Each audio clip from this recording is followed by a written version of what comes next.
பிதா குமாரன் பரிசுத்த ஆவியின் திரியேக நாமத்தினாலே ஆமென். ஜெபம் செய்வோம். கிருபையுள்ள தேவனே, உம்முடைய வார்த்தைகளை கேட்கும்படியாய் நாங்கள் கூடி வந்திருக்கிறோம் சுவாமி. என் தேவனாகிய கர்த்தாவே, உம்முடைய வார்த்தைகளின் நிமித்தமாய் நீர் எங்களோடு கூட பேசுவீராக, எங்களோடு கூட இடைபடுவீராக. உடைய வார்த்தைகளை கேட்டு அவைகளின்படி நாங்கள் எங்களுடைய வாழ்க்கையிலே கடைபிடிக்கும்படியாய் எங்கள் இருதயத்தை தூய்மையாக்குவீராக சுவாமி. உடைய கரத்திலே எங்களை நாங்கள் அர்ப்பணிக்கிறோம். உம்மீது உம்மீது நம்பிக்கை வைக்க நீர் எங்களுக்கு கிருபை அருளச் செய்வீராக. இயேசுவின் மூலம் கேட்கிறோம் ஜீவனுடன் நல்ல பிதாவே, ஆமென். கிறிஸ்துவுக்குள் அருமையான தேவனுடைய ஜனமே, ஆண்டவரும் இரட்சகரும் ஆகிய இயேசு கிறிஸ்துவின் இனிதான நாமத்தினாலே உங்கள் யாவருக்கும் என் அன்பின் வாழ்த்துதலை தெரிவித்துக் கொள்கிறேன். நேரலையில் கண்டு கொண்டிருக்கிறதான உங்கள் யாவருக்கும் என் அன்பின் வாழ்த்துதலை தெரிவித்துக் கொள்கிறேன். கிறிஸ்துவுக்குள் அருமையான தேவனுடைய ஜனமே, இன்றைக்கு நாம் தியானிக்க போகிறதான வேத பகுதி கடந்த வாரத்தின் தொடர்ச்சியாக எரேமியாவின் புஸ்தகம் 17ஆம் அதிகாரம் 7ஆம் வசனத்தை நாம் தியானிக்க போகிறோம். கடந்த வாரத்தின் தொடர்ச்சி. கடந்த வாரத்திலே எரேமியாவின் புஸ்தகம் 17ஆம் அதிகாரம் 7ஆம் வசனத்தை தியானித்து சுய நம்பிக்கை கொண்டவர்கள் எப்படி இந்த பூமியை சுதந்திரித்துக் கொண்டார்கள் என்பதை குறித்து கடந்த வாரத்திலே நாம் பார்த்தோம். சுயமாய் நம்பினவர்கள், தன் சுயத்தின் மீது நம்பிக்கை வைத்தவர்கள் இந்த பூமியை எப்படி தனதாக்கி கொண்டார்கள் என்பதை குறித்து கடந்த வாரத்திலே பார்த்தோம். இந்த வாரத்தின் தலைப்பு கர்த்தர் மேல் நம்பிக்கை. இந்த வாரத்தின் தலைப்பு கர்த்தர் மேல் நம்பிக்கை. கர்த்தர் மேல் நம்பிக்கை வைத்தவர்கள் இந்த பூமியை எப்படி சுதந்திரித்துக் கொண்டார்கள், தேவனாகிய கர்த்தர் அவர்களோடு இருந்து அவர்கள் வைத்த நம்பிக்கைக்கு எவ்விதமாக அவர்களை வழிநடத்தினார் என்பதை குறித்து கடந்த வாரத்தின் தொடர்ச்சியாக இன்றைக்கு நாம் தியானிக்க இருக்கிறோம். எடுத்து வாசிப்போம். கடந்த வாரம் வாசித்த அதே வசனத்தை எரேமியாவின் புஸ்தகம் 17ஆம் அதிகாரம் 7ஆம் வசனம். கர்த்தர் மேல் நம்பிக்கை வைத்து கர்த்தர் மேல் நம்பிக்கையாக கொண்டிருக்கிற மனுஷன் பாக்கியவான். கிறிஸ்துவுக்குள் அருமையான தேவனுடைய ஜனமே, வசனம் சொல்லுகிற விதமாய் கர்த்தர் மேல் நம்பிக்கை வைத்து கர்த்தரை தன் நம்பிக்கையாக கொண்டிருக்கிற மனுஷன் பாக்கியவான் என்று இங்கே வேத வசனம் சொல்லுகிறது. கடந்த வாரத்திலே இந்த ஆதாமுடைய மகனாகிய காயின் கர்த்தர் மேல் நம்பிக்கை வைக்காமல் தன் சுயத்தின் மேல் நம்பிக்கை வைத்து தேவன் சிருஷ்டித்ததான இந்த பூவுலகிலே தேவன் மனிதனுக்கு சிருஷ்டித்ததான சகலவற்றையும் சுதந்திரித்துக் கொள்வதற்கு பதிலாக, சுதந்திரித்துக் கொள்வதற்கு மாறாக அவன் சுயத்தின் மேல், தன் மீதே அவன் நம்பிக்கை வைத்து தனக்கென்று ஒரு பட்டணத்தை அவன் உண்டாக்கி கொண்டான், உருவாக்கி கொண்டான் என்று கடந்த வாரத்திலே நாம் பார்த்தோம். கிறிஸ்துவுக்குள் அருமையான தேவனுடைய ஜனமே, இந்த வாரத்தில் கூட இப்படிப்பட்டதான ஒரு மனிதனை குறித்து நாம் பார்க்க போகிறோம். வேதம் சொல்லுகிறது, அப்போஸ்தலனாகிய பவுலை குறித்து வேதம் இவ்விதமாய் சொல்லப்பட்டிருக்கிறது. எடுத்து வாசிப்போம். அப்போஸ்தலர் 9ஆம் அதிகாரம் 1ஆம் வசனம். அப்போஸ்தலர் 9:1.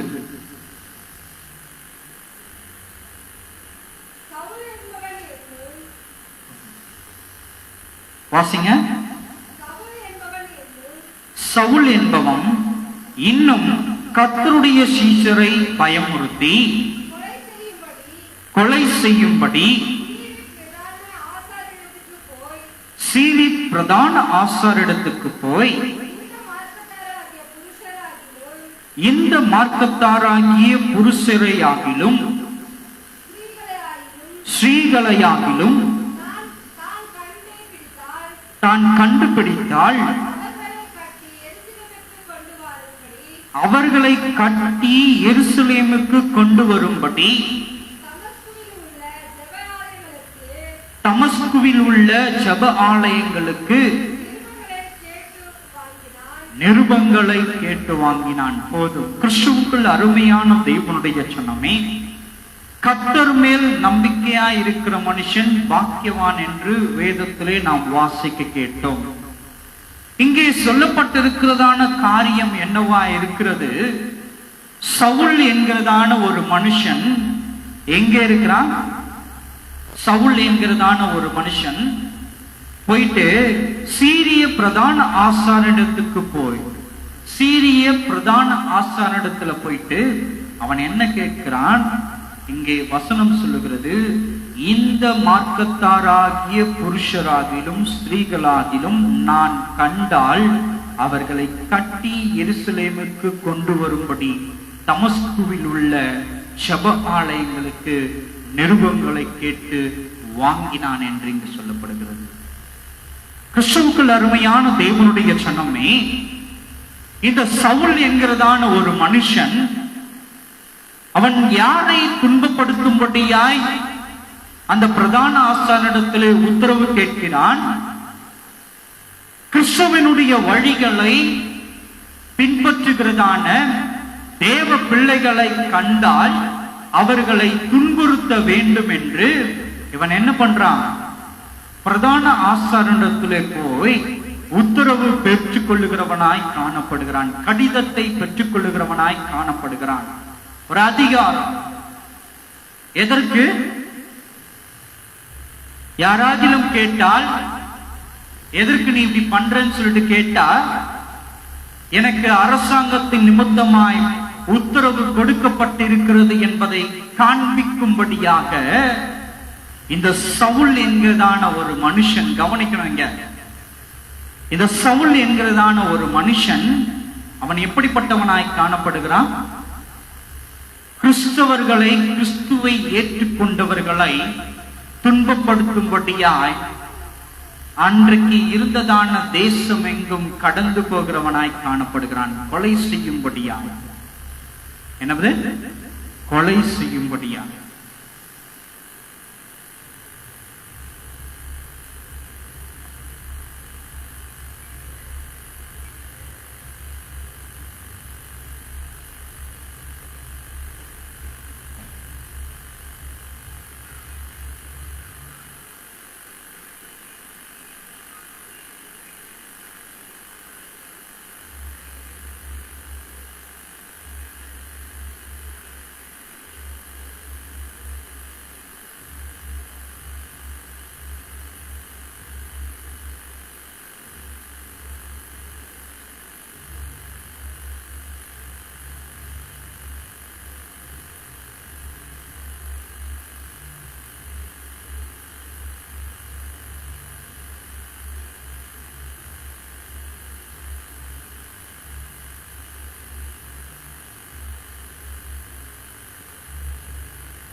அல்லேலூயா.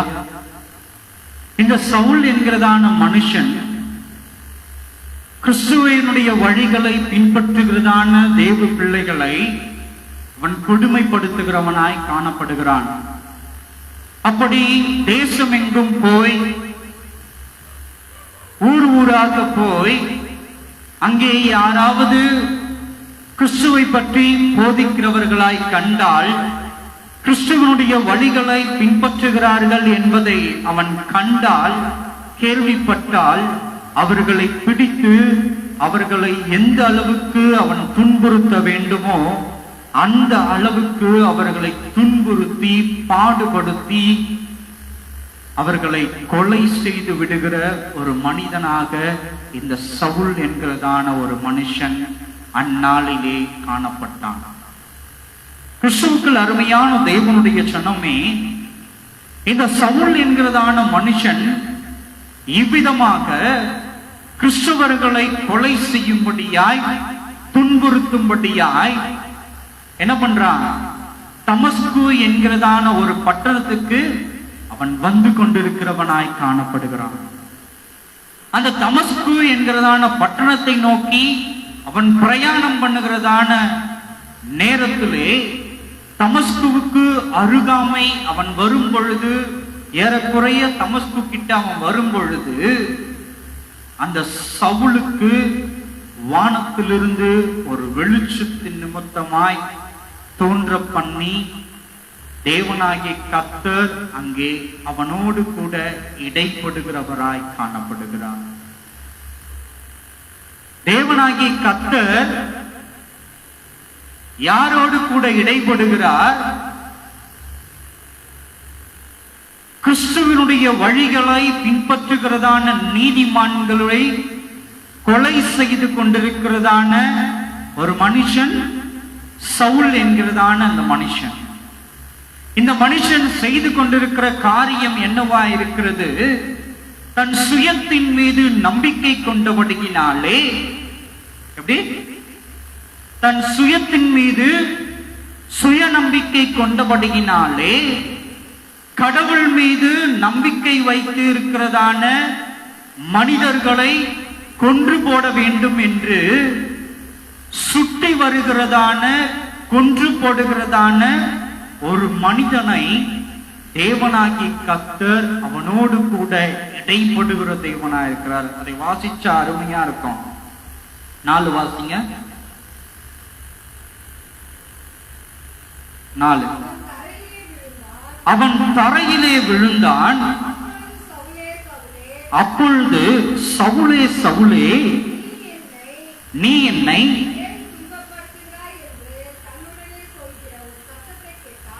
ஏன் துன்பப்படுத்துகிறாய் என்று தன்னுடனே சொல்லுகிற ஒரு சத்தத்தை கேட்டான். அதற்கு அவன், ஆண்டவரே, நீர் யார் என்றான். அதற்கு கர்த்தர், நீ துன்பப்படுத்துகிற இயேசு நானே. முள்ளில் உதைக்கிறது உனக்கு கடினமாம் என்றார். அவன் நடுங்கி திகைத்து, ஆண்டவரே, நான் என்ன செய்ய சித்தமா இருக்கிறீர் என்றான். அதற்கு கர்த்தர், நீ எழுந்து பட்டணத்துக்குள்ளே போய் நீ செய்ய வேண்டியது அங்கே உனக்கு சொல்லப்படும் என்றார். கிறிஸ்துவுக்குள் அருமையான தேவனுடைய சனமே, தேவனாகிய கர்த்தர் இந்த சவுல் என்கிறதான தன் சுய நம்பிக்கையின் மீது நம்பிக்கை வைத்து கிறிஸ்துவினுடைய வழிகளை பின்பற்றுகிறதான மனிதர்களை கொன்று போடுகிறதான இந்த சவுலோடு கூட அவர் எவ்விதமாய் இடைப்படுகிறவராய் காணப்படுகிறார். வானத்திலிருந்து ஒரு வெளிச்சம் தோன்றின பொழுது அந்த வெளிச்சத்திலிருந்து ஒரு சத்தம் வருகிறது, சவுலே, சவுலே என்று. என்னது? என்ன சத்தம் வருது? சவுலே, சவுலே, நீ ஏன் என்னை துன்பப்படுத்துகிறாய் என்று இந்த சவுலை பார்த்து ஒரு சத்தம் வருகிறதா இருக்கிறது. ஒரு காரியத்தை நன்றாய் அறிந்து கொள்ள வேண்டும். இந்த மனுஷன் தன் சுயத்தின் நிமித்தமாய் அநேகரை கொன்று குவித்ததான ஒரு மனுஷன்.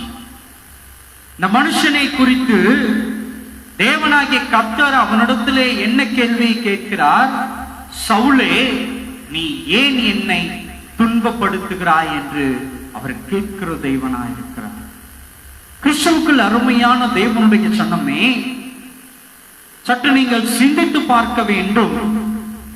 கிறிஸ்துவை கொன்று குவிக்கிறதான இந்த மனிதனை ஏன் தேவனாகிய கர்த்தர் என்னை துன்பப்படுத்துகிறாய் என்று கேட்க வேண்டும்? காரணம் என்ன? காரணம் என்ன?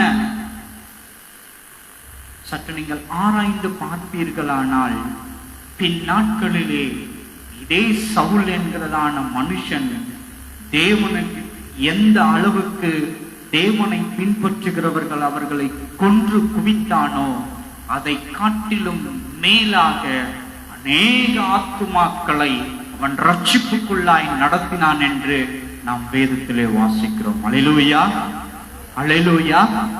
தன் சுயத்தின் நிமித்தமாய், தன் சுய நம்பிக்கையின் நிமித்தமாய் அநேகரை கொன்று குவித்துக் கொண்டிருந்ததான இந்த சவுல் என்கிறதான மனுஷன் தேவனுடைய வார்த்தையை அவன் கேட்ட பொழுது, தேவனுடைய வார்த்தையை அவன் கேட்ட பொழுது, இந்த வார்த்தை ஜீவனுள்ள வார்த்தை, இந்த வார்த்தை உயிருள்ள வார்த்தை என்று அவன் விசுவாசித்து அவன் நம்பிக்கையை எங்கு மாற்றி இருக்கிறான்? இப்பொழுது கர்த்தர் மீது அவன் நம்பிக்கை வைத்தவனாய் காணப்படுகிறான். அல்லேலூயா, அல்லேலூயா. நன்றாய் நீங்கள் சிந்தித்து பார்க்க வேண்டும். சுயத்தின் மீது அவன் நம்பிக்கை வைத்தான், அநேகரை அவன் கொன்று குவித்தான். அவன் என்ன பண்ணான்? தன் சுயத்தின் மீது நம்பிக்கை கொண்டிருந்தான், அநேகரை கொன்று குவித்தான். அவனிடத்திலே ஒரு வார்த்தை வந்து பேசுகிறது. அவன் ரூபத்தை காணவில்லை, உருவத்தை காணவில்லை, அந்த தெய்வம் எப்படிப்பட்ட தெய்வம் என்பதை அவன் காணவில்லை. அவன் கண்டது என்ன? ஒரு வெளிச்சம். அவன் கேட்டது என்ன? ஒரு வார்த்தை. அந்த வார்த்தையில் உச்சரித்ததான வார்த்தைகள் என்னவா இருந்தது? சவுலே, சவுலே, நீ ஏன் என்னை துன்பப்படுத்துகிறாய் என்று வார்த்தை அவன் காதுகளில் ஒலித்ததை அவன் கேட்டான். அவன் கேட்ட மாத்திரத்திலே தன் இருதயத்திலே அவன் என்ன செய்கிறான்? சிந்தித்து பார்க்கிறவனாய் காணப்படுகிறான். நான் ஏன் இவரை துன்பப்படுத்திக் கொண்டிருக்கிறேன்? நான் செய்து கொண்டிருக்கிறதான காரியம் என்னவா இருக்கிறது? கிறிஸ்துவை ஏற்றுக்கொண்ட மனிதர்களை, கிறிஸ்துவினுடைய வழிகளில் பிரவேசிக்கிறதான மனிதர்களை மாத்திரம்தானே நான் துன்பப்படுத்திக் கொண்டிருக்கிறேன். மனுஷர்களை, அப்படிப்பட்ட மனுஷர்களை தானே நான் கொன்று குவித்துக் கொண்டிருக்கிறேன். நான் எப்படி இவரை துன்பப்படுத்துவதாக காணப்படும் என்று தன் இருதயத்துக்குள்ளே அவன் சிந்தித்தபடியினாலே, எப்படி தன் இருதயத்திலே அவன் சிந்தித்தபடியினாலே அவன் இருதயத்தில் உணர்வடைந்தவனாய், அந்த தெய்வத்தின் மீது நம்பிக்கை கொண்டவனாய், இப்பொழுது அவன் கேட்கிறதான கேள்வி என்னவா இருக்கிறது? தேவனே, நான் என்ன செய்ய வேண்டும்? ஆண்டவனே, நான் என்ன செய்ய வேண்டும்? அந்த வசனத்தை வாசிச்சீங்கன்னா ரொம்ப அற்புதமா இருக்குது பாருங்க. அவன் கேட்கிறான். 6 படிக்க பார்க்கலாம். அவன் நடுங்கி திகைத்து, ஆண்டவரே, நான் என்ன செய்ய சித்தமாயிருக்கிறேன். ஒரு செகண்ட், ஒரு நொடி பொழுதுல அவன் தன் இருதயத்தில் சிந்தித்து ஆராய்ந்து, ஆம், நாம் செய்வது சுயத்தின் நிமித்தமாய் நாம் நம்பிக்கை வைத்தது தவறு என்பதை அவன் இருதயத்தில் உணர்வடைந்தபடியினாலே அடுத்த நொடி பொழுதிலே அவன் வாயிலிருந்து பிறந்து வருகிறதான வார்த்தை என்ன வார்த்தையாய் காணப்படுகிறது? ஆண்டவரே, நான் என்ன செய்ய சித்தமாயிருக்கிறேன். அவன் அறிந்து கொண்டான். காரணம் என்ன? அவன் தேவன் மீது, கிறிஸ்துவின் மீது நம்பிக்கை வைத்ததின் நிமித்தமாய் அவன் வாயிலிருந்து பிறந்து வருகிறதான வார்த்தை என்னவாய் காணப்படுகிறது? ஆண்டவரே, நான் என்ன செய்ய நீர் சித்தமாய் இருக்கிறீர்?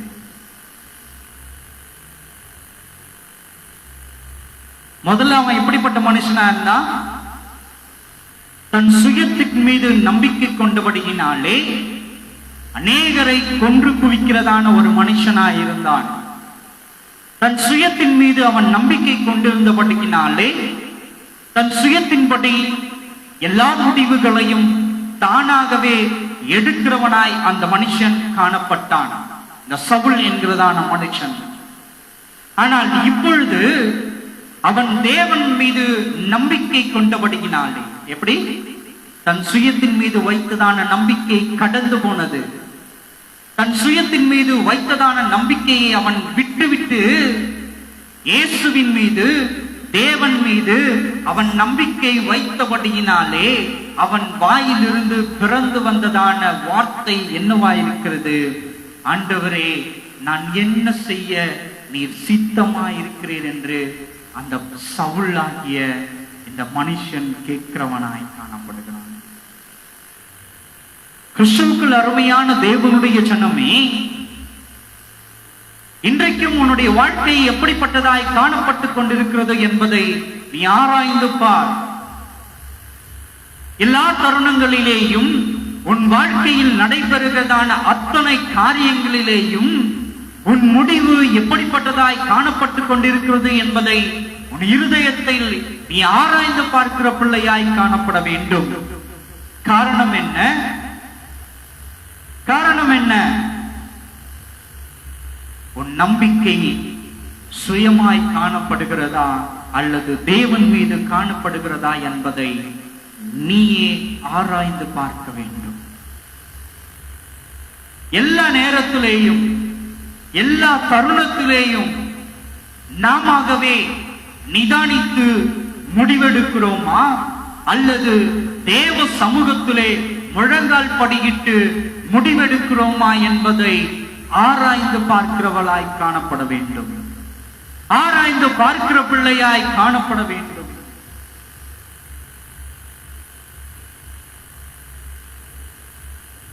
நம்முடைய நம்பிக்கை இன்றைக்கு யார் மீது காணப்படுகிறது? தேவனாகிய கர்த்தர் மீது காணப்படுகிறதா இருக்குமேயானால், இந்த சவுல் என்கிறதான மனுஷன் சொன்னது போல, தேவனே, ஆண்டவரே, நான் என்ன செய்ய சித்தமாய் இருக்கிறீர் என்பதை அவன் எப்படி கேட்டானோ அதே போலத்தானே நம்முடைய வாழ்க்கையில் எடுக்கிறதான முடிவில் கூட தேவ சமூகத்தில் முழங்கால் படியிட்டு, ஆண்டவரே, இக்காரியங்களை குறித்து நான் என்ன செய்ய நீர் சித்தமாய் இருக்கிறீர் என்பதை அவரிடத்திலே நாம் கேட்டிருக்க வேண்டும் அல்லவா? கேட்டிருக்க வேண்டும் அல்லவா? ஒரு உதாரணத்துக்கு சொல்றேன், ஒரு சின்ன உதாரணத்துக்கு சொல்றேன். ஒரு திருமணத்துக்கு ஒரு ஆண் மகனுக்கு ஒரு பெண்ணை பார்ப்பதாக இருந்தாலும், ஒரு பெண் பிள்ளைக்கு ஒரு ஆண் மகனை பார்ப்பதாக இருந்தாலும், இன்றைக்கு நடைபெறுகிறதான சம்பவங்கள் எவ்விதமாய் காணப்படுகிறது? எவ்விதமான சம்பவங்களாய் காணப்படுகிறது? கவனிக்கணும். தானாகவே தன் சுயத்தின் நிமித்தமாய் முடிவெடுக்கிற காரியங்களாய் காணப்படுகிறது. இன்றைய நாளில் காணப்படுகிறதான திருமண நிச்சயங்கள் எல்லாம் எப்படிப்பட்டதா இருக்குது? எவ்வளவு படிச்சிருக்கிறாங்க, எங்க வேலை செய்யறாங்க, எவ்வளவு சம்பளம் வாங்குறாங்க, எப்படிப்பட்டதான வீடை கட்டி இருக்கிறார்கள், சொந்தமாக வீடு இருக்கிறதா இல்லையா, உற்றார் உறவினர்கள் எப்படி, அவர்களுடைய குணாதிசயங்கள் எப்படி, எல்லாவற்றையும் நாம் என்ன பண்றோம்? விசாரித்து கலந்து ஆலோசித்து நாமவே என்ன பண்றோம்? ஒரு முடிவு எடுக்கிறோம். என்ன முடிவு எடுக்கிறோம்? எப்படிப்பட்ட முடிவு எடுக்கிறோம்?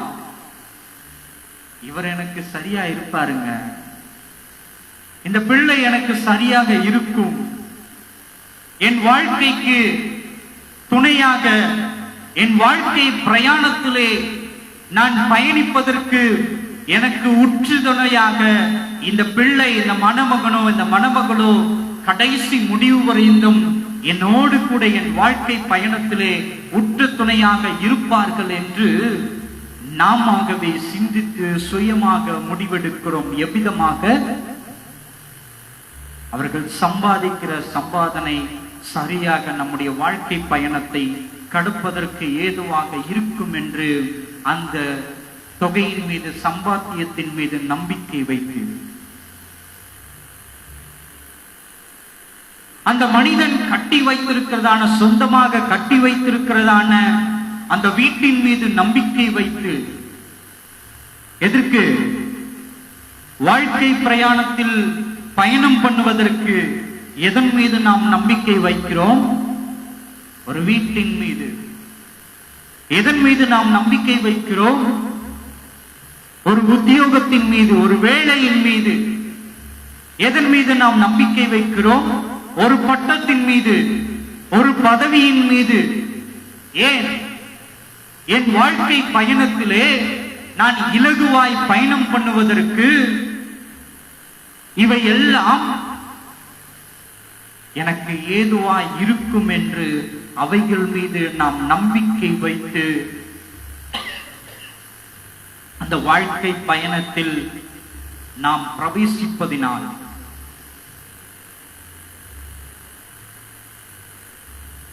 அந்த வாழ்க்கை பயணத்தில் அந்த மனிதர்களோடு கூட நாம் கைகோர்த்து நாமவே சிந்தித்து சுயநம்பிக்கை கொண்டவர்களாய் பயணிப்பதினால் சில நேரங்களிலே நம் சுயநம்பிக்கை, எதன் மீது வைத்த சுயநம்பிக்கை? ஒரு வீட்டின் மீது வைத்த சுயநம்பிக்கை நம் வாழ்க்கையின் கடைசி முடிவு பரியந்தம் ஒரு சில நேரங்களிலே அந்த வீடு நிலை நிற்பதில்லை. ஒரு வேலையின் மீது வைத்ததான சுயநம்பிக்கை நம் வாழ்க்கையின் முடிவு பரியந்தம் ஒரு சில நேரங்களிலே நிலை நிற்பது இல்லை. இத்தனை லட்சம் சம்பாத்தியம், அந்த சம்பாத்தியத்தின் மீது வைத்த நம்பிக்கை அந்த வாழ்க்கையின் ஓட்ட முடிவு பரியந்தம் ஒரு சில நேரங்களிலே நிலை நிற்பது இல்லை. காரணம் என்ன? அந்த சுயமாய் எடுத்த முடிவு பரியந்தம் நம்மை வழிநடத்தாததினால் தான் வந்த உபத்திரவம். கொஞ்சம் இப்படி யோசிச்சு பாருங்களேன். நம்ம ஒரு வாழ்க்கையை ஆரம்பிப்பதற்கு, ஒரு திருமண வைபவத்துக்குள்ளாய் பிரவேசிப்பதற்கு, ஒரு பெண் பார்க்கும் பொழுதோ அல்லது ஒரு ஆண் பார்க்கும் பொழுதோ தேவ சமூகத்திலே முழங்கால் படியிட்டு தேவனிடத்திலே, தேவனே, என் வாழ்க்கை பயணத்தில் என்னோடு கைகோர்த்து நடக்கக்கூடியதான என் துணையை நீர் எனக்கு உருவாக்கி தருவீராக, நியமிப்பீராக என்று அவரிடத்திலே நாம் கேட்போமானால், அவர் மீது நாம் நம்பிக்கை வைப்போமானால், இந்த தொடக்கத்தில் அவர் சேர்த்து வைப்பாரானால், இந்த துவக்கம் திருமண வைபவத்தில் இணைக்கப்பட்டிருக்கிறதான அந்த இணைப்பின் துவக்கம் எதுவரைக்கும் நிலை நிற்கும்? வாழ்க்கையின் முடிவு பரியந்தம் நிலைநிற்கக்கூடியதாய் காணப்படும். அல்லேலூயா, அல்லேலூயா. ஆனால் நம்முடைய நம்பிக்கை எப்படிப்பட்டதாய் காணப்படுகிறது? சுயத்தின் மீது வைக்கிறதாக தான் இன்றைக்கு காணப்பட்டுக் கொண்டிருக்கிறது. கிறிஸ்துவுக்குள் அருமையான தேவனுடைய ஜனமே, இந்த சவுல் தன் சுயத்தின் மீது நம்பிக்கை கொண்டவனாய் இருந்த பொழுது அவன் செய்ததான காரியம் அநேகரை அவன் கொன்று குவித்தான். ஆனால் ஒரு நொடி பொழுதிலே, ஒரு இமை பொழுதிலே அவன் தேவன் மீது நம்பிக்கையை மாற்றின பொழுது அவனுடைய வாயிலிருந்து பிறந்ததான வார்த்தை எப்படிப்பட்டதாய் மாறினது? ஆண்டவரே, நான் என்ன செய்ய நீர் சித்தமா இருக்கிறேன்? நான் என்னப்பா செய்யணும்? இப்ப சொல்லுங்க, நான் செய்யறேன். காரணம் என்ன? அவனுடைய அவனுடைய வாழ்க்கை பயணத்தின் நம்பிக்கை இப்பொழுது யார் மீது மாற்றப்பட்டது? கர்த்தர் மீது மாற்றப்பட்டது. அவனுடைய வாழ்க்கை பயணத்தின் நம்பிக்கை கர்த்தர் மீது மாற்றப்பட்டபடினாலே அவன் கர்த்தர் மீது நம்பிக்கை கொண்டவனாய் என் வாழ்க்கையின் முடிவு பரியந்தம் இந்த நொடி பொழுதிலிருந்து நான் கர்த்தருக்கென்று அவர் சித்தத்தின்படி செய்கிறவனாய் என்னை அர்ப்பணிக்கிறேன் என்று கர்த்தருடைய சித்தத்துக்கென்று தன்னை அர்ப்பணித்தவனாய் அந்த சவுல் காணப்பட்டான். அப்படி அர்ப்பணித்தபடியினால் தான் சவுல் என்கிறதான அந்த மனுஷன் பின் நாட்களிலே பவுலாக பெயர் மாற்றப்பட்டு அநேக ஆத்துமாக்களை ரட்சிப்புக்குள்ளாய் நடத்தினார். வேதத்தின் பின்பகுதியிலே நீங்கள் பார்ப்பீர்கள் என்றால் பவுல் பிரயாணம் பண்ணினதான தேசங்கள் என்று குறிப்பிடப்பட்டிருக்கிறது. அவன் அநேக தேசத்துக்கு பயணம் சென்றவனாய் காணப்பட்டான். அநேக பட்டணங்களிலே அவன் அடிக்கப்பட்டவனாய் காணப்பட்டான். அநேக பட்டணங்களிலே தேவனுடைய நாமத்தை அவன் துதிப்பாடினபடியினாலே, தேவனுடைய நாமத்தை அவன் பிரசாதப்படுத்தினபடியினாலே அநேகரால் துன்பப்படுத்தப்பட்டான். கிறிஸ்துவுக்குள் அருமையான தேவனுடைய ஜனமே, ஒரு காலத்தில் கிறிஸ்துவனுடைய வழிகளை பின்பற்றுகிற நபர்களை கொலை செய்தவன் தான் இந்த சவுல், கொலை செய்தவன் தான் இந்த பவுல். ஆனால் இப்பொழுது அவன் பவுலாய் தேவன் மீது கர்த்தர் மீது அவன் நம்பிக்கை கொண்டபடியினாலே கர்த்தருடைய சுவிசேஷத்தை அநேக பட்டணங்களுக்கு அவன் கொண்டு போனபடினாலே இப்பொழுது அவன் என்ன நிலையில் காணப்படுகிறான்? அநேக பட்டணங்களிலே துன்புறுத்தப்படுகிறதான ஒரு நிலையிலே அவன் காணப்படுகிறான். இருந்த பொழுதிலேயும் அவன் நம்பிக்கை கிறிஸ்துவின் மீது வைக்கப்பட்டிருந்தபடியினாலே இவர்கள் என்ன துன்பப்படுத்தினாலும் சரி, என் நம்பிக்கை கிறிஸ்துவின் மீது இருக்கிறபடியினாலே என் ஜீவன் முடிவு பரியந்தம் கிறிஸ்துவே ரட்சகர் என்பதை என் நாவுகள் அறிக்கை செய்யும் என்று அவன் அநேக பட்டணங்களிலே அநேக ஆத்துமாக்களுக்கு அவன் பிரசங்கிக்கிறவனாய் காணப்பட்டான். அல்லேலூயா, அல்லேலூயா. ஒரு பட்டணத்துக்குள்ள போறான் இந்த பவுல். போகும் பொழுது என்ன பண்றாங்க? அவனை அடிக்கிறார்கள். எப்படி அடிக்கிறாங்க? எப்படி அடிக்கிறாங்க? அவன் மரண தருவாயில் ஆகும் வரைக்கும் அவனை அடிக்கிறாங்க. செத்துட்டான். அடிச்ச அடியில செத்தே போயிட்டான்னு சொல்லிட்டு என்ன பண்றாங்க? பவுல ஒரு கட்டத்துல அப்படியே விட்டுட்டு எல்லாரும் போயிடுறாங்க. அந்த நேரத்துல கூட அவன் எழுந்து பிரசங்கித்தான் என்று, தேவனுடைய நாமத்தை அவன் உச்சரித்தான் என்று வேதம் சொல்லுகிறது. ஒரு நேரத்தில் சுயத்தின் மீது நம்பிக்கை வைத்தவன் இந்த பவுல்.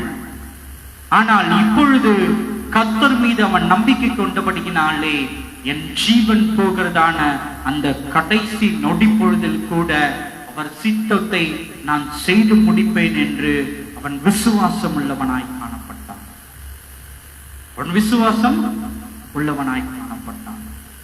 வேதத்தில் கூட ஆண்டவராகிய இயேசு கிறிஸ்து உவமையாக ஒரு கதையை அவர் சொல்லுகிறவராய் காணப்படுகிறார். எடுத்து வாசிப்போம்.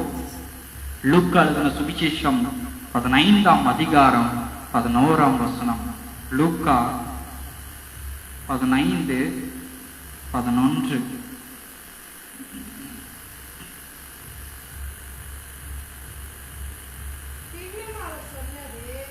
பின்னும் அவர் சொன்னது,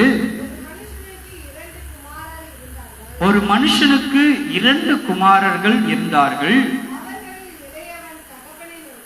அவர்களில் இளையவன் தகப்பனை நோக்கி, தகப்பனே, ஆஸ்திகளில் பெரும் பங்கை எனக்கு தர வேண்டும் என்று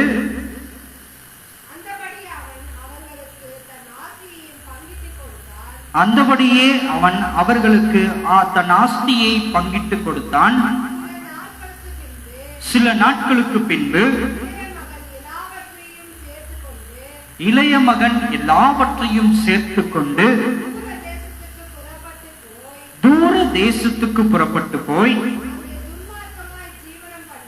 அங்கே துன்மார்க்கமாய் ஜீவனம் பண்ணி தன் ஆஸ்தியை அழித்து போட்டான். எல்லாவற்றையும் அவன் செலவழித்த பின்பு அந்த தேசத்திலே கொடிய பஞ்சம் உண்டாயிற்று. அப்பொழுது அவன் குறைவுபடத் தொடங்கி அந்த தேசத்தின் குடிகளில் ஒருவனிடத்துக்கு போய் ஒட்டிக்கொண்டான். அந்த குடியானவன்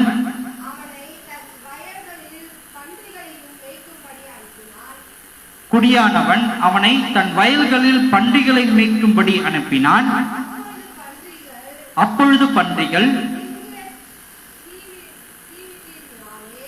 தின்கிற தவிட்டினாலே தன் வயிற்றை நிரப்ப ஆசையாயிருந்தான். அவனும் அதை அவனுக்கு கொடுக்கவில்லை. அவனுக்கு புத்தி தெரிந்த பொழுது அவன், என் தகப்பனுடைய கூலிக்காரர் எத்தனையோ பேருக்கு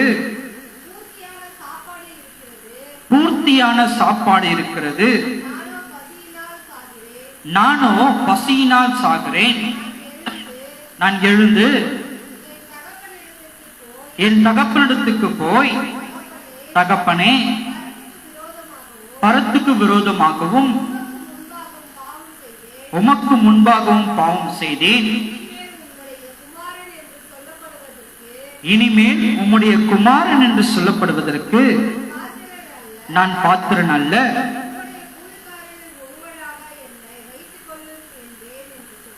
உம்முடைய கூலிக்காரரில் ஒருவனாக என்னை வைத்துக் கொள்வேன் என்று சொல்லி எழுந்து புறப்பட்டு தன் தகப்பனிடத்துக்கு வந்தான். அவன் தூரத்தில் வரும்போதே அவனுடைய தகப்பன் அவனை கண்டு மனதுருகி ஓடி அவன் கழுத்தை கட்டிக்கொண்டு அவனை முத்தம் செய்தான். போதும். கிறிஸ்துவுக்குள் அருமையான தேவனுடைய ஜனமே, ஆண்டவராகிய இயேசு கிறிஸ்து இங்கே உவமையாய் சொல்லப்படுகிறதான ஒரு காரியமாய் இக்காரியம் காணப்படுகிறது. அவர் என்ன உவமையாய் சொல்லுகிறார்? ஒரு மனுஷன் இருக்கிறான். அந்த மனுஷனுக்கு 2 குமாரர்கள் இருக்கிறார்கள். இந்த 2 குமாரர்களில் இளைய குமாரன் என்ன பண்றான்? தகப்பனிடத்துக்கு வந்து, அப்பா, உடைய ஆஸ்திகளில் என் பங்கை பங்கிட்டு எனக்கு தர வேண்டும் என்று தன் தகப்பனிடத்தில் அவன் கேட்ட பொழுது, தன் தகப்பனும் அதற்கு மறுப்பு தெரிவிக்காமல் அவர் செய்ததான காரியம் என்னவா இருக்கிறது? அவருடைய ஆஸ்திகளை அவர் பங்கிட்டு மூத்தவனுக்கும் இளையவனுக்கும் சரிசமமாய் பங்கிட்டு அதை என்ன பண்றாரு? கொடுத்து விடுகிறவராய் காணப்படுகிறார். அப்படி கொடுத்ததான அந்த தருவாயிலே இந்த இளைய குமாரன் அவனுக்கு கிடைக்கப்பட்டதான அந்த ஆஸ்திகளை எல்லாவற்றையும் எடுத்துக்கொண்டு என்ன பண்றான்? தூர தேசத்துக்கு போகிறான். எப்படிப்பட்ட தூர தேசம்? தன் தகப்பனை விட்டு தூரமாய் போகிறதான ஒரு தேசத்துக்கு, தன் தகப்பன் காணாத தூர தேசத்துக்கு அவன் போகிறவனாய் காணப்படுகிறான்.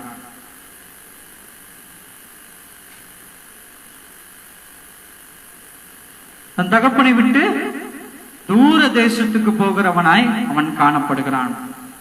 கிறிஸ்துவுக்குள் அருமையான தேவனுடைய ஜனமே, அப்படி அவன் போய் எப்படிப்பட்டவனாய் தன் ஜீவியத்தை அவன் கழிக்கிறவனாய் காணப்படுகிறான். எப்படிப்பட்டவனாய் தன் ஜீவியத்தை அவன் கழிக்கிறான்? சுகபோக வாழ்க்கையினால் இந்த உலகத்தில் காணப்படுகிறதான அத்தனை சுகபோகங்களையும் அவன் சுகிக்கிறவனாய் காணப்படுகிற ஒரு மனுஷனாய் இந்த இளையகுமாரன் காணப்படுகிறான். சற்று நீங்கள் இந்த உவமையை நீங்கள் சிந்தித்து ஆராய்ந்து பார்ப்பீர்களானால் இன்றைக்கு நம்முடைய வாழ்க்கையில் கூட இப்படிப்பட்டதான சம்பவங்கள் தான் நடைபெற்று கொண்டிருக்கிற காரியமாயிருக்கிறது. நீங்கள் உங்கள் இருதயத்தை ஆராய்ந்து பாருங்கள். ஆராய்ந்து பார்த்து கொண்டே ஆண்டவராகிய இயேசு கிறிஸ்து போதித்ததான சொன்னதான இந்த ஓமையையும் நீங்கள் ஒப்பிட்டு பார்த்தீர்களானால் இந்த ஓமையை சொல்லுகிறதான காரியம் நம்முடைய வாழ்க்கையில் நடைபெறுகிற சம்பவமாய் காணப்படும். யோசிச்சு பாருங்க, கொஞ்சம் சிந்திச்சுதான் பாருங்களேன். அங்க என்ன நடக்கிறது சம்பவம்? 2 பிள்ளைங்க இருக்கிறாங்க. அதுல சின்ன பையன் என்ன பண்றான், அப்பா கிட்ட தகப்பனே, உம்முடைய ஆஸ்திகளில் பாதியை எனக்கு பங்கிட்டு கொடுக்க வேண்டும் என்று அவன் கேட்கிறவனாய் காணப்படுகிறான். இன்றைக்கு நாம கூட இயேசுவினிடத்துல என்ன கேட்கிறோம்? ஆண்டவரே, என்னை ஆசீர்வதியும் என்று நாம் என்ன பண்றோம்? இயேசுவினிடத்திலே கேட்கிறவர்களாய் காணப்படுகிறோம். கேட்ட மாத்திரத்திலே அவரிடத்தில் இருக்கிறதான ஆஸ்திகளில் மிகவும் நேர்த்தியான ஆசீர்வாதத்தை அவர் என்ன பண்றார்? நமக்கு கொடுக்கிறவராய் காணப்படுகிறார். இந்த ஆசீர்வாதத்தை பெற்றுக்கொண்ட நாம் இந்த பூவுலகிலே எப்படிப்பட்டவர்களாய் மாற்றப்படுகிறோம்? ஆசீர்வாதத்தின் நிமித்தமாய் அநேக ஐஸ்வர்யங்களை தன்வயப்படுத்திக் கொள்ளுகிறவர்களாய் நாம் காணப்படுகிறோம்.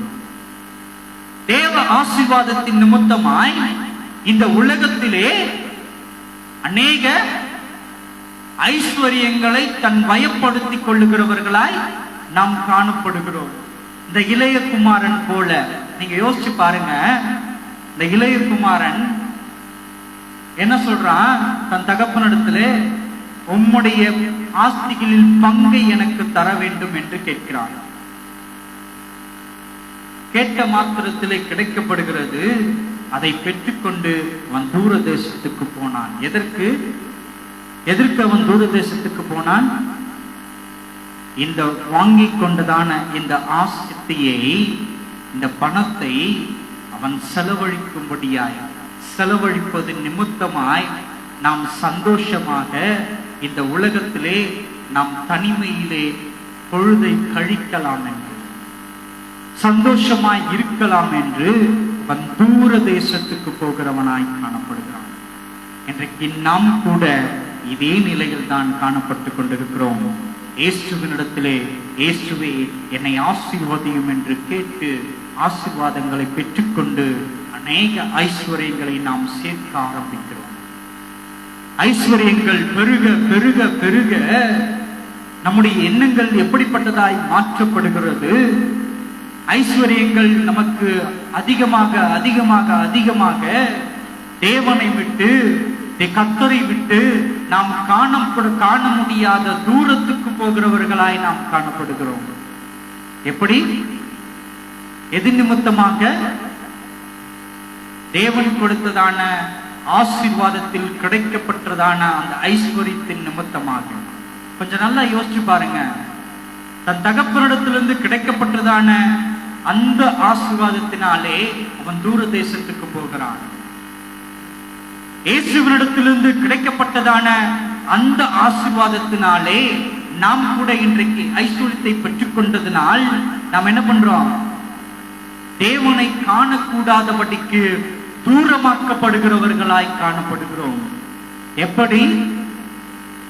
ரட்சிக்கப்பட்ட நாளிலே தேவ சமூகத்திலே நாம் முழங்கால் படியிட அனுதினமும் நாம் எப்பொழுது நேரம் நமக்கு கிடைக்கும் என்று ஆவலுள்ளவர்களாய் நாம் காத்திருக்கிறோம். ஆனால் நாட்களும் காலங்களும் உருண்டோட உருண்டோட உருண்டோட எப்படி? ஆசீர்வாதங்கள் சேர சேர சேர, ஐஸ்வர்யங்கள் சேர சேர சேர நம்முடைய எண்ணங்கள் எப்படிப்பட்டதாய் மாற்றப்படுகிறது? நாளைக்கு ஜெபம் பண்ணிக்கலாம்ப்பா. எப்படி? நாளைக்கு ஜெபம் பண்ணிக்கலாம். காரணம் என்ன? காரணம் என்ன? இன்னைக்கு டயர்டா இருக்கு. எனக்கு என்ன இருக்கு? டயர்டா இருக்கு.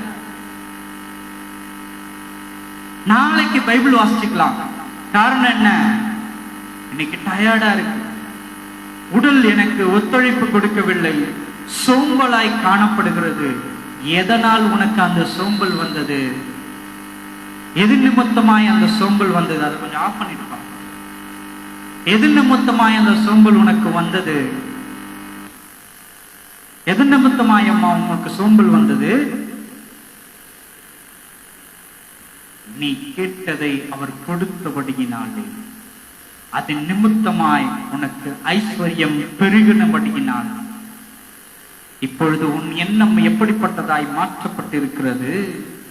நாளைக்கு பார்த்துக் கொள்ளலாம், நாளைக்கு மறுநாள் பார்த்துக் கொள்ளலாம், அடுத்த வாரம் பார்த்துக் கொள்ளலாம், அடுத்த மாதம் பார்த்துக் கொள்ளலாம் என்று இப்படியே நீ காலத்தை கடத்தி கடத்தி கடத்தி நேரத்தை செலவிட்டு செலவிட்டு செலவிட்டு இப்பொழுது எங்க இருக்கிற?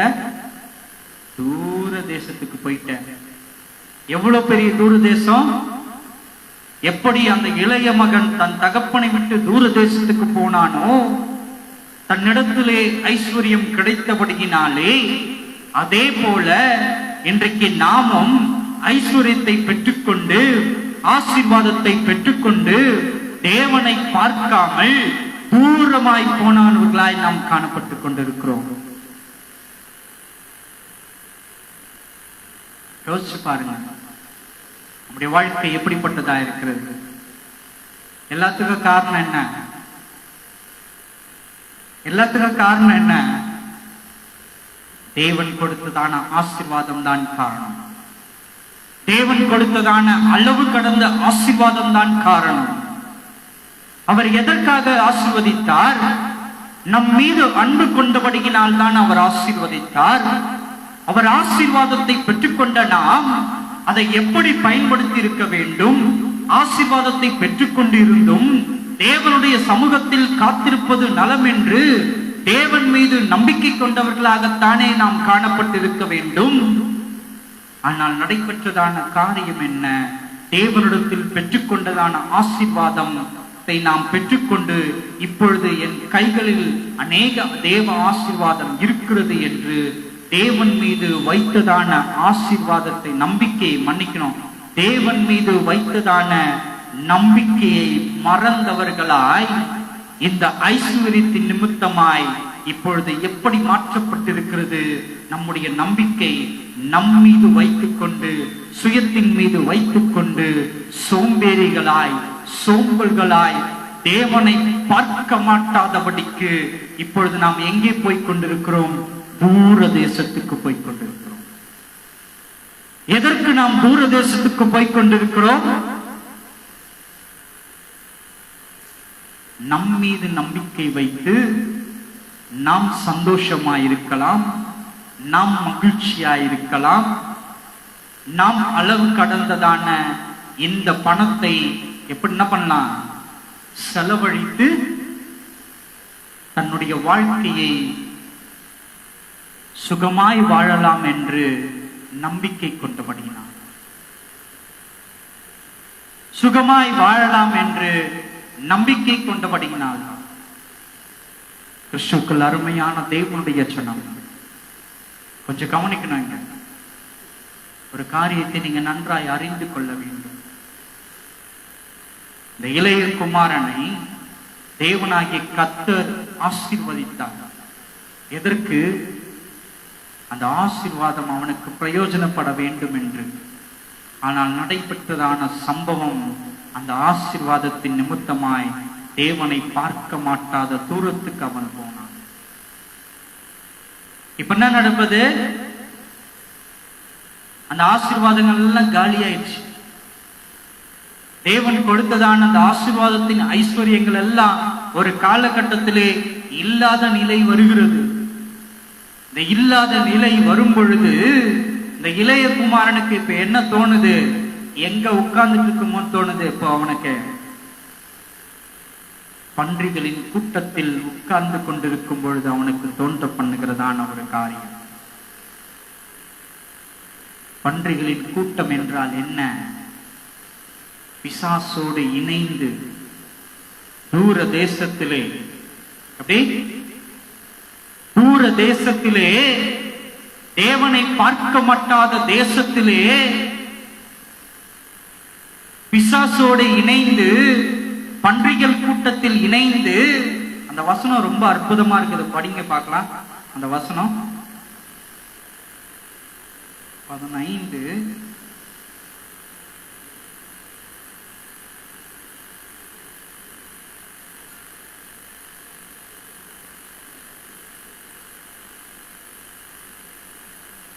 ஆ 15 படிங்க. இல்லம்மா 15 படி. லூக்கா 15. அந்த தேசத்து குடிகளில் ஒருவனிடத்துக்கு போய் ஒட்டிக்கொண்டான். அந்த குடியானவன் அவனை தன் வயல்களில் பன்றிகளை மேய்க்கும்படி அனுப்பினான். அவன் யார் இடத்துல போய் ஒட்டிக்கொண்டான்? அந்த தேசத்தின் குடியானவனுடைய ஒருவனிடத்திலே போய் ஒட்டிக்கொண்டான். எந்த தேசத்துல? பிசாசுகள் குடிக்கொண்டிருக்கிறதான அந்த தேசத்திலே. ஏன் அந்த பிசாசுகள் குடிக்கொண்டிருக்கிறதான அந்த தேசத்தில் தான் என்ன இருக்கிறது? விபச்சாரம் இருக்கிறது. பிசாசுகள் குடிக்கொண்டிருக்கிறதான அந்த தேசத்தில் தான் வேசித்தனம் காணப்படுகிறது. பிசாசு குடிக்கொண்டிருக்கிறதான அந்த தேசத்தில் தான் தன் சிந்தைகளை, தன் நினைவுகளை அற்றுப்போக பண்ணுகிறதான மதுபானம் காணப்படுகிறது. தன் நிலையை மறக்க பண்ணுகிறதான மொபைல் போன்கள் காணப்படுகிறது. இவையெல்லாம் எங்க காணப்படுகிறது? அந்த தேசத்துல. எந்த தேசத்துல? பிசாசு குடிக்கொண்டிருக்கிறதான அந்த தேசத்தில். இந்த தூர தேசத்தில் அவன் இருந்து கொண்டிருந்த பொழுது இப்பொழுது அவனுக்கு என்ன காணப்படுதல? தேவனுடைய ஆசீர்வாதம் கிடைக்கப்படல. கர்த்தருடைய ஆசீர்வாதம் இல்ல. வாங்கிட்டு வந்ததான அத்தனை ஆசீர்வாதங்களும் ஐஸ்வர்யங்களும் என்னாச்சு? நாளடைவிலே செலவழிந்து போய்விட்டது. செலவழிந்து போன பிறகு இவனுக்கு என்ன பண்ணணும்னு தெரியாம இவன் என்ன பண்றான்? அந்த தேசத்தின் குடிகளாகிய ஒரு மனுஷனிடத்திலே போய் ஒட்டி கொண்டான். சேர்ந்து கொண்டான்னு போடல, என்ன பண்ணான்? ஒட்டி கொண்டான், இணைந்து கொண்டான். எதற்கு? தன் ஜீவிய காலத்தை கழிப்பதற்கு. இன்றைக்கு நாம் கூட இதே நிலையில் தான் காணப்பட்டுக் கொண்டிருக்கிறோம். நம்முடைய வாழ்க்கை கூட இதே நிலையில் தான் இன்றைக்கு காணப்பட்டுக் கொண்டிருக்கிறது. எவ்விதமாக தேவ ஆசீர்வாதங்களை பெற்றுக்கொண்டு தேவ ஆசீர்வாதத்தின் நிமித்தமாய் கிடைக்கப்பட்டதான ஐஸ்வர்யத்தை வைத்துக் கொண்டு நாம் ஆடுகிறதான ஆட்டங்கள் எவ்விதமாய் காணப்படுகிறது? மனதிலே முரட்டாட்டுத்தனங்கள், மனதிலே வீண் பெருமைகள். நான் யார் தெரியுமா? நான் எப்படிப்பட்ட மனுஷன் தெரியுமா? எனக்கு எவ்வளவு சொத்து இருக்கிறது தெரியுமா? நான் எவ்வளவு படிப்பு படிச்சிருக்கிறேன் தெரியுமா? நான் எப்படிப்பட்டதான உத்தியோகத்தில் இருக்கிறேன் தெரியுமா? நான் எவ்வளவு அந்தஸ்து மிகுந்தவனா இருக்கிறேன் தெரியுமா? நான் இந்த ஊர்ல போனா எனக்கு எவ்வளவு மரியாதைகள் தெரியுமா? வீண் பெருமை. இந்த பெருமையினால் தேவனிடத்திலிருந்து பெற்றுக்கொண்டதான ஐஸ்வர்யங்கள் காலியான பொழுது எப்படி இந்த இளைய குமாரன் அந்த குடிகளின் ஒருவனிடத்திலே போய் ஒட்டி கொண்டானோ, அதே போல இன்றைக்கு நாம் கூட ஒரு கட்டத்திலே தேவனுடைய ஐஸ்வர்யங்கள் காலியான பிறகு யாரிடத்துல போய் ஒட்டிக்கொள்ளுவோம்? பிசாசினிடத்திலே இணை பிரியாதவர்களாய் ஒட்டிக்கொண்டிருப்போம். காரணம் என்ன? அந்த தேசத்தில் கிடைக்கப்பட்டதான அத்தனை நிலையில்லாத மகிழ்ச்சிகளும் அத்தனை நிலையில்லாத சௌகரியங்களும், அத்தனை நிலையில்லாத விபச்சாரங்கள், வேசித்தனங்கள், எல்லா களியாட்டங்களும் இவர் நிமித்தமாய் எனக்கு கிடைக்கப்படும் என்று அவரோடு கூட நாம் ஒட்டிக்கொள்ளுகிறோம். யாரோடு கூட? பிசாசோடு கூட. இப்ப பிசாசு என்ன பண்றான்? அந்த அந்த அந்த சந்தோஷத்தை கொடுக்கிறதுக்கு பதிலா நீ ஒரு வேலை செய்யணும். என்ன வேலை செய்யணும்? அவன் வைத்திருக்கிறதான பன்றி கூட்டங்களுக்கு நீ பணிவிடை செய்கிறவனாய் காணப்பட வேண்டும் என்று உன்னை பணிவிடைக்காரனாய் அங்க என்ன பண்றான்? அவன் நியமிக்கிறவனாய் காணப்படுகிறான். பிசாசுகளுடைய வேலைகளை செய்கிறவர்களுக்கு நாம் பணி செய்யும்படியாய் இந்த பூமியிலே நம்ம என்ன பண்றான்? அவன் நிலை நிறுத்துகிறான் நம்மை. எதினால்?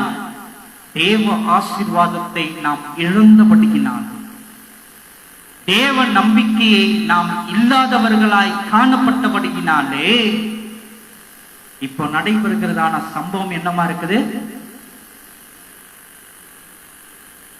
பிசாசுடைய பன்றிகளை மேய்க்கும்படியாய் அவன் வருகிறான். அங்க நடைபெறுகிற சம்பவம், அந்த பன்றிகளுக்கு வைக்கிறதான் அந்த தவிட்டை வைக்கிற நேரத்திலே அவன் புத்தி தெளிவிக்கப்படுகிறது.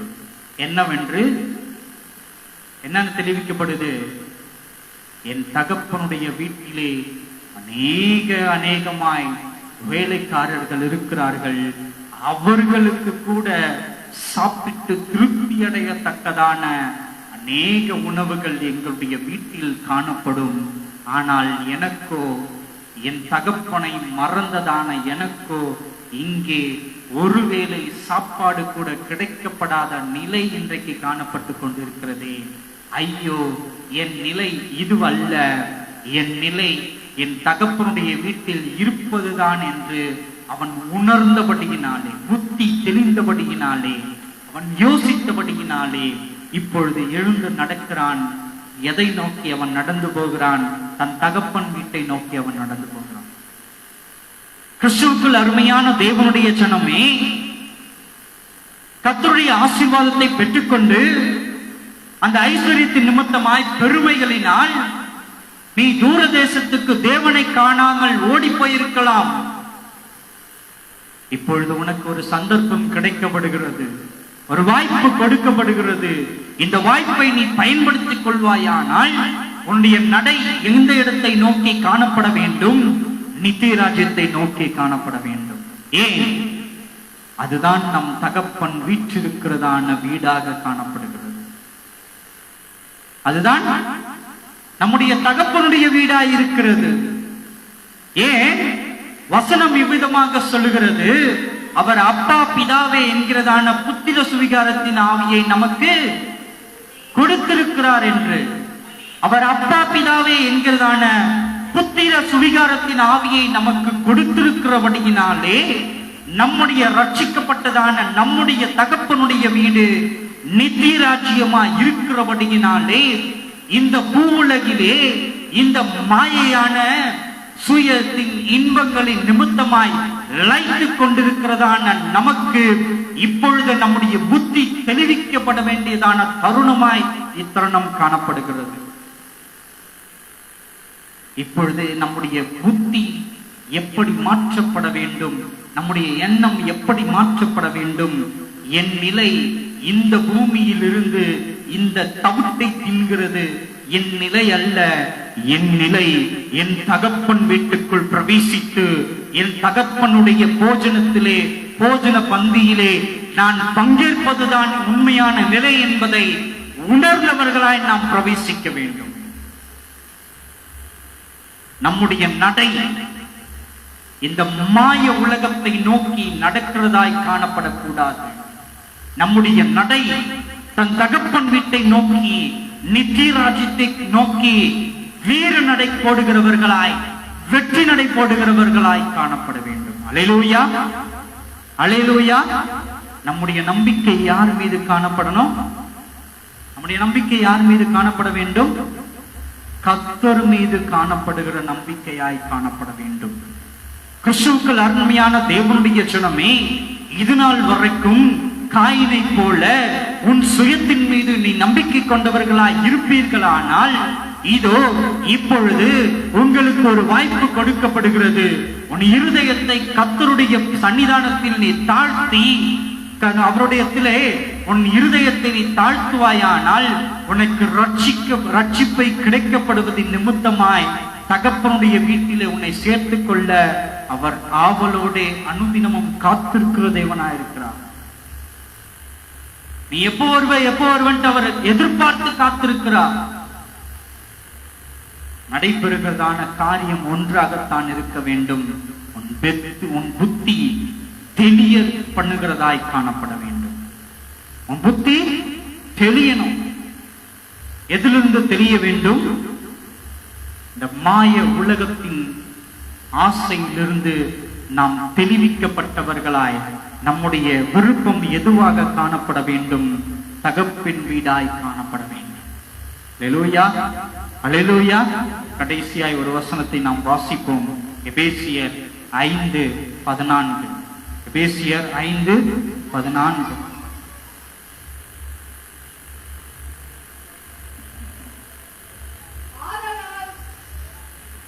ஆதலால் தூங்குகிற நீ விழித்து மரித்தோரை விட்டு எழுந்திரு, அப்பொழுது கிறிஸ்து உன்னை பிரகாசிப்பார் என்று சொல்லி இருக்கிறார். இங்க வசனம் என்ன சொல்லுது? இங்க வசனம் என்ன சொல்லுது? தூங்குகிற நீ மரித்தோரை விட்டு எழுந்திரு. இப்ப என்ன பண்ற? நீ தூங்கிக் கொண்டிருக்கிறாய். எந்த காரியத்தில்? நாளைக்கு வேத படிச்சுக்கலாம்ப்பா, நாளைக்கு ஜெபம் பண்ணிக்கலாம், இன்னைக்கு ரொம்ப டயர்டா இருக்கு, தூங்கிட்டு இருக்கிற. தூக்கத்துக்கு முக்கியத்துவம் கொடுத்து கொண்டிருக்கிறாய். தூங்கிக் கொண்டிருக்கிறதான நீ என்ன பண்ண? விழித்தெழ வேண்டியதான தருணம் காணப்படுகிறது. உன் நம்பிக்கை உன் சுயத்தின் மீது வைக்காமல் கிறிஸ்துவின் மீது வைப்பாயானால், இந்த வசனம் சொல்லுகிற விதமாய் மரித்தோரை விட்டு எழுந்திரு, அப்பொழுது கிறிஸ்து உன்னை பிரகாசிப்பிப்பார் என்று சொல்லி இருக்கிறார். உன்னை பிரகாசிப்பிப்பார். எப்பொழுது? தூக்கத்தை விட்டு நீ எழுந்தால் மாத்திரம்தான். உன் நம்பிக்கை கர்த்தர் மீது வைத்தால் மாத்திரம்தான். உன் நம்பிக்கை கர்த்தர் மீது இருக்குமானால், கிறிஸ்துவுக்குள் அருமையான தேவனுடைய சனமே, உன்னை கர்த்தர் ஏற்றுக்கொள்ள வல்லமையுள்ள தேவனா இருக்கிறார். ஜெபிப்போமா? கிருபையுள்ள தேவனே, நன்றியோடு சோத்தரிக்கிறோம் ஐயா. அப்பா, உடைய நாமத்தை நாங்கள் உயர்த்துகிறோம் சுவாமி. கர்த்தாவே, இது நாள் வரைக்கும் எங்களுடைய வாழ்க்கையிலே நாங்கள் சுய நம்பிக்கை கொண்டவர்களாய் நாங்கள் வாழ்ந்து விட்டோம் ஆண்டவரே. இளைய குமாரனை போல உம்மிடத்திலிருந்து நாங்கள் ஆசீர்வாதத்தை பெற்றுக்கொண்டு உம்மை காணாதபடிக்கு நாங்கள் இந்த உலகத்திலே தூர தேசத்துக்கு வந்து விட்டோம் ஆண்டவரே. எல்லாம் எங்களுடைய வீண் பொறுமையினால், மாய இச்சைக்கு நாங்கள் இணங்கினபடியினால் தகப்பனே, உம்மை காண முடியாதபடிக்கு நாங்கள் தூர வந்து விட்டோம் சுவாமி. அப்பா, வந்த இடத்தில் தான் ஆண்டவரே, இந்த பன்றி கூட்டத்தில் நாங்கள் சேர்ந்தபடியினால் தான் சுவாமி இப்பொழுது எங்களுக்கு தெரிந்திருக்கிறது, நாங்கள் வந்த இடம் நிலையான இடம் அல்ல. இந்த இடத்தை காட்டிலும் என் தகப்பன் வீடாகிய நீர் இருக்கிற அந்த இடத்தில் தான் நித்தியம் உண்டு. நீர் இருக்கிற அந்த இடத்தில் தான் ஆசீர்வாதம் உண்டு. நீர் இருக்கிறதான அந்த இடத்தில் தான் பேரின்பம் உண்டு, சமாதானம் உண்டு என்பதை நாங்கள் இப்பொழுது உணர்ந்து கொண்டோம் சுவாமி. நீர் எங்களை ஏற்றுக்கொள்வீராக. எங்கள் கரம் பிடித்து நீர் தூக்கி எடுப்பீராக. உம்மை விட்டு நாங்கள் தூர போக பண்ணினதான எங்க பாவ கரைகளை உம் கல்வாரி சிலுவையின் ரத்தத்தின் நிமித்தமாய் கழுவி எங்களை பரிசுத்தமாக்குவீராக சுவாமி. உடைய கரத்துல எங்களை முற்றிலுமாய் தாழ்த்துகிறோம். உடைய பாதபடியிலே எங்களை முற்றிலுமாய் நாங்கள் அர்ப்பணிக்கிறோம் சுவாமி. அப்பா, பவுலை போல ஆண்டவரே, நாங்கள் என்ன செய்ய நீர் சித்தம் கொண்டிருக்கிறீர் என்பதை எங்களுக்கு வெளிப்படுத்துவீராக சுவாமி. பவுலை போல நாங்கள் கேட்கிறோம் ஐயா, நாங்கள் எங்களுடைய வாழ்க்கையில் என்ன செய்ய சித்தமாய் நீர் இருக்கிறீர் என்பதை நாங்கள் கேட்கிறோம் ஆண்டவரே. அதை செய்ய நாங்கள் ஆயத்தம் உள்ளவர்களாய் காணப்படுகிறோம். எங்களை பலப்படுத்துவீராக. எங்கள் கண்கள் திறக்கப்படும்படியாய், எங்கள் கண்களில் காணப்படுகிறதான செதில்கள் அகற்றப்படும்படியாய் நீர் எங்களுக்கு ஒரு வெளிப்பாட்டை தருவீராக சுவாமி. கரத்தில் எங்களை அர்ப்பணிக்கிறோம், எங்களை தாழ்த்துக் கொள்ளுகிறோம். காத்துக் கொள்ளுங்க, பலப்படுத்துங்க, வழி நடத்துங்க, ஆசீர்வதிங்க. இயேசுவின் மூலம் கேட்கிறோம் ஜீவனுள்ள நல்ல பிதாவே. ஆமென், ஆமென்.